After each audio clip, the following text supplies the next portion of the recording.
Hello అండి. మనం ఈరోజు సమ్మక్క సారక్క జాతర గురించి తెలుసుకుందాం. సమ్మక్క సారలమ్మ జాతర అనేది ములుగు జిల్లా తాడ్వాయి మండలానికి చెందిన మేడారం గ్రామంలో జరిగే ఒక గిరిజనుల జాతర. ఇది ప్రపంచంలోని అతిపెద్ద గిరిజన పండుగ. ఈ జాతర తెలంగాణ రాష్ట్ర పండుగగా గుర్తింపు పొందింది. భారతదేశంలో కుంభమేళ తర్వాత అత్యధికులు హాజరయ్యే పండుగ ఇది. వివిధ రాష్ట్రాల నుంచి 10 కోట్ల మంది పైగా హాజరవుతారని అంచనా. ములుగు జిల్లా కేంద్రం నుండి 44 కిలోమీటర్ల దూరంలో తాడ్వాయి మండలంలో ఉన్న మారుమూల అటవీ ప్రాంతమైన మేడారంలో దట్టమైన అడవులు, కొండా కోనల మధ్య ఈ చారిత్రాత్మకమైన జాతర జరుగుతుంది. సమస్త గిరిజనుల సామరాధ్య దేవత, కష్టాలు కడతీర్చే కలియుగ దేవతలుగా, ఆపదల్లో ఉన్న వారిని ఆదుకునే ఆపద్బాంధవులుగా, కేవలం తెలంగాణలోనే కాక అఖిల భారతదేశంలోని వనదేవతలుగా పూజలు అందుకుంటున్నారు ఈ సమ్మక్క సారలమ్మలు. దేశంలో అతిపెద్ద గిరిజన జాతరగా గణితెక్కిన మేడారం జాతర గిరిజన సాంప్రదాయ రీతిల్లో జరుగుతుంది.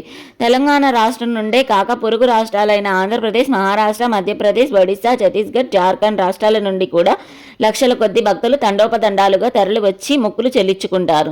ఈ జాతరను తెలంగాణ ప్రభుత్వం 2014లో రాష్ట్ర పండుగగా గుర్తించింది. ఉమ్మడి ఆంధ్రప్రదేశ్లో 1996 రాష్ట్ర పండుగగా అప్పటి ప్రభుత్వం గుర్తించింది.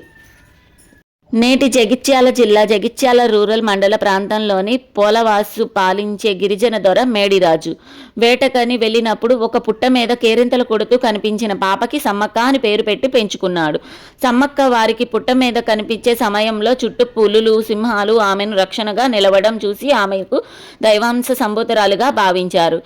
కన్నీరు సైతం ఎండని కరువులో తమకు తోడుగా నిలిచేందుకు వచ్చిన దేవతగా ఆమెను కొలుచుకునేవారు.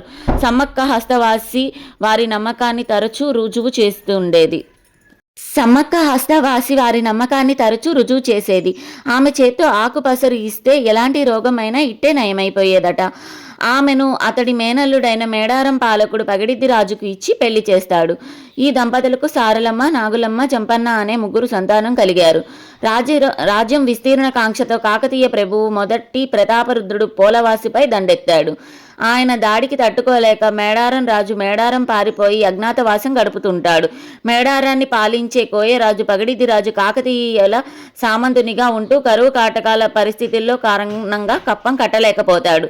కప్పం కట్టకపోవడంతో మేడారం రాజు ఆశ్రయం కల్పించడం, కోయ గిరిజనులలో సార్వభౌమునికి వ్యతిరేకంగా విప్లవ భావాలు నూరిపోసి రాజ్యాధికారాన్ని ధిక్కరించాడనే కారణంతో పగిడిద్ది రాజుపై ఆగ్రహం చెందిన ప్రతాపరుద్రుడు అతన్ని అణిచివేయడానికి తన ప్రధానమంత్రి యుగేంద్రుడితో సహా మాఘశుద్ధ పౌర్ణమి రోజున మేడారంపై దండెత్తాడు.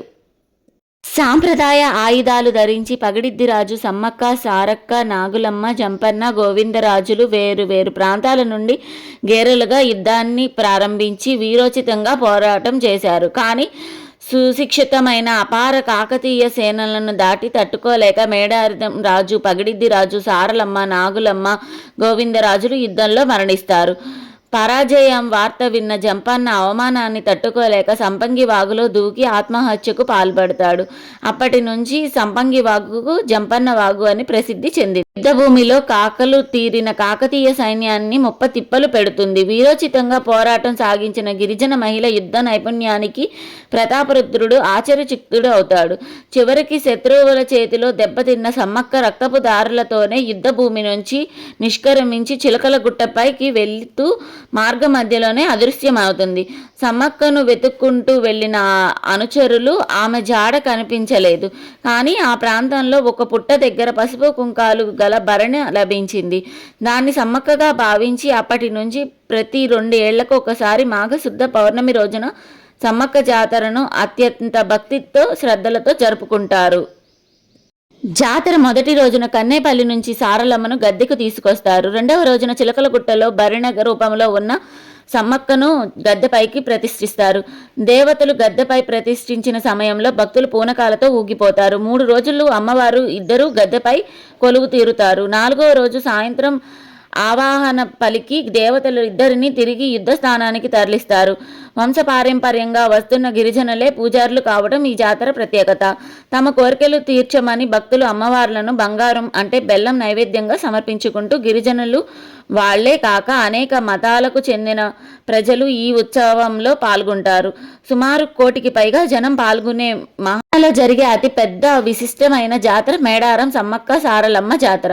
ఈ జాతర 2 ఏళ్లకు ఒకసారి జరుగుతుంది. సుమారు 900 సంవత్సరాల చరిత్ర కలిగిన ఈ జాతర 1940వ సంవత్సరం వరకు చిలకలగుట్టపయ్యే గిరిజనులు మాత్రమే జరుపుకునేవారు. కానీ 1940 తర్వాత తెలంగాణ ప్రజలంతా కలిసి జరుపుకుంటున్నారు.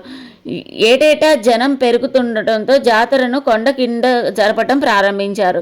అమ్మవార్లు చిహ్నంగా గద్దెలు ఏర్పాటు చేయబడి ఉంటాయి. ఈ గద్దెలపైకి జాతర రోజు అమ్మవార్లు ప్రతిరూపాలుగా ఉండే కుంకుమ భరణలను తీసుకువస్తారు. పూర్తిగా గిరిజన సాంప్రదాయంలో జరిగే ఈ జాతర తెలంగాణ నుండే కాక మధ్యప్రదేశ్, ఛత్తీస్గఢ్, ఆంధ్రప్రదేశ్, మహారాష్ట్ర, ఒడిశా రాష్ట్రాల నుండి సుమారు 1 కోటి హెలికాప్టర్ సేవలు. 2022లో ఫిబ్రవరి 16 నుంచి 19 వరకు జరిగే జాతరకు ఫిబ్రవరి 13వ తేదీ నుంచే హెలికాప్టర్ సేవలు భక్తులకు అందుబాటులోకి తెచ్చారు. ఈ మేరకు హనుమకొండ నుండి హెలికాప్టర్లో భక్తులను మేడారం చేర్చేందుకు తెలంగాణ పర్యాటక శాఖ అధికారులు ఏర్పాటుకు సిద్ధం చేశారు. బెంగళూరుకు చెందిన తుంబి ఏవియేషన్ సంస్థ భక్తులను జాతరకు చేర్చడమే కాక జాతర విహంగ విశిక్షణలు హెలికాప్టర్లను ఏర్పాటు చేస్తుంది.